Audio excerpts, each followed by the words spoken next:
Shalom. I am Rabbi Nathan Davidovich, speaking to you on behalf of the webyeshiva.org, speaking to you from Efrat, Israel. I'm going to talk about this week's Parsha of Shoftim and the connection between the month of Elul. This is Rosh Chodesh Elul, Chodesh Tov to everybody. I'm dedicating this shir in memory of my good friend, Rabbi Natan Daniel ben Avram Yitzchak, Rav Natan Siegel. May his neshama have an aliyah. He was a great inspiration to all of us. This week's Parsha of Shoftim teaches us a very important lesson. It teaches many lessons. But one of the things it teaches us that I want to talk about is how we have to judge ourselves. Learn to judge ourselves and not others. As we're in the month of Elul, just approaching, now a short time away, a month away from now, Rosh Hashanah, then Yom Kippur, our days of judgment, we have to refine our character.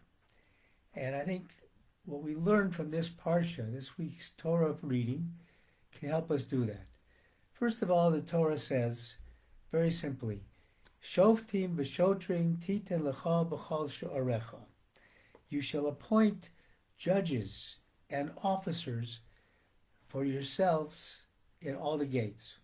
Of course, the appointment of judges is a communal activity. So the question is asked, why then does the Torah state the command in Lashon Yochid, in a singular, yourself, as lecha instead of lachem?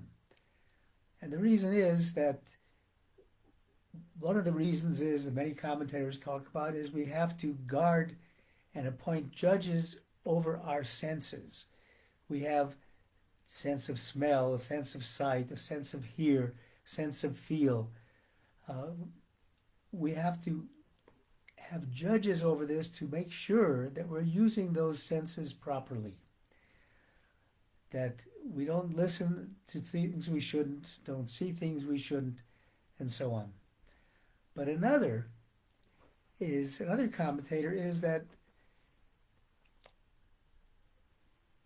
Shoftim v'shotrim lecha, judge yourself, don't judge others. We can illustrate this with a very sad story.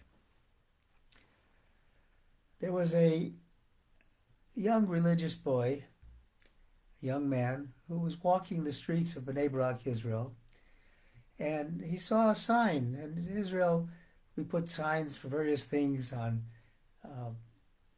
telephone poles, billboards, anywhere you can put a sign. And he saw a sign of somebody who was in need of a bone marrow transplant, and it urged people to come to the clinic and be tested to see if they were a match. So he thought that would be a good thing to do, and he went to the clinic and was tested. A few days later, they contacted him. They said, he's a match for this person. He was very excited. So he went back to the treating doctor and said, I'm willing to give a bone marrow, but I'd like to meet the person first. So the doctor arranged it, and he met another young man who was not a religious man, who was a very secular person. But yet they engaged in discussion for a couple of hours, a long discussion, talking about everything in the world, talking about Judaism, about Torah, about science, about medicine, about the illness that this person had. And he came away very happy that he was going to be giving this bone marrow, donating bone marrow to this person. He went home to tell his father. The religious boy told his father, and the father, who normally was a very calm person, asked for all the details. Tell me who this person is. Tell me about it. He told him who it was and the name and so on. And the father exploded. He says, absolutely not. Over my dead body, you will not give bone marrow to that person. Period. The son couldn't understand it. Didn't understand why his father's like that.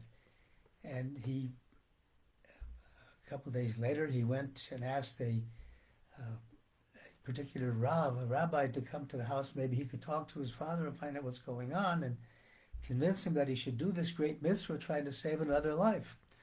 So the rabbi, who was a great Kabbalist, came in and asked the father, said, your son wants to do this great mitzvah, this great commandment of saving another person's life. Why aren't you letting him?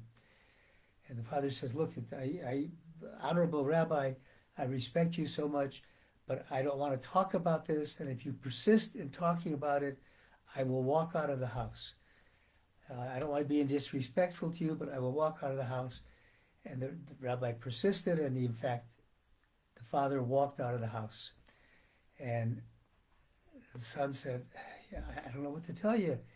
My father's a very close man. The only time he ever talks is if he drinks a lot of wine. So maybe if you come back just after, on the first Seder night, at the end of the Seder, when he's drunk a lot of wine, he'll be able to open up and tell you what the story is. Maybe we can get this thing done. Pesach wasn't too far away, so first night of the Seder, towards the end of the Seder, this rabbi comes to the house, and the man welcomes him, apologizes for what he did before, and he says, let me explain what happened and why this is. He says, I am a Holocaust survivor. In the Holocaust, I was in a small room with a number of other men, and I managed to bring my only son with me as a baby, who was a young child. And we hid him in the rafters. We made a place, we moved the wood around, we hid him in the rafters so nobody would see him. And at night he would go out, we'd bring him down, he'd go out and go and steal food from the Germans, from the Nazis, so that we could eat. Then he'd come back and they'd hide him up there again. One day, a person who was a Jewish person, but who was a person who made bombs for the Nazis. In fact, this person would walk around proudly with 2 bodyguards around the camp. He came knocking on the door. He came into the room that we had, and he said, I know that you're hiding a little boy in here. Where is he? Nobody said anything. He starts hitting the rafters until he hears a hollow spot, breaks. The boy falls out. He grabs the boy, takes him outside, closes the door. The next thing that happens, I hear 2 shots, and never saw my boy again. And therefore, this person is not worth saving his son. So the rabbi said, okay, the person did bad things, but what did his son do? You know, the Torah says anybody who saves a life, it's like he saves the world. So finally the rabbi said, okay, I'll agree to it. He goes with his son, and they go to the house of this person, and the door opens up, and he sees this man who he recognized from the camps. And the man says to the religious person, I know that you've hated me all these years, but let me explain to you what happened. And he gives him an explanation. He says, I was vital to the Germans because I was making their explosives. So one day they told me that there's a boy in this room that is stealing food from us, and I want you to go in and kill everybody in that room. So I went in, my guards stayed outside, and I took the boy outside. I couldn't kill this boy, but I had these 2 guards next to me. So I killed each of the guards. That was the 2 shots you heard. Then I smuggled this boy out of the camp into a convent, and then I came back to the camp. Well, the Germans needed me, so they couldn't kill me, but they maimed me in a way that I wouldn't be able to have children. After the war, I survived the war, I went and got this boy back and saved him, and this is the son that I raised. That was really your son. This is who needs the bone marrow transplant, why it was a match. Horrible story, but it teaches us things are not as they seem.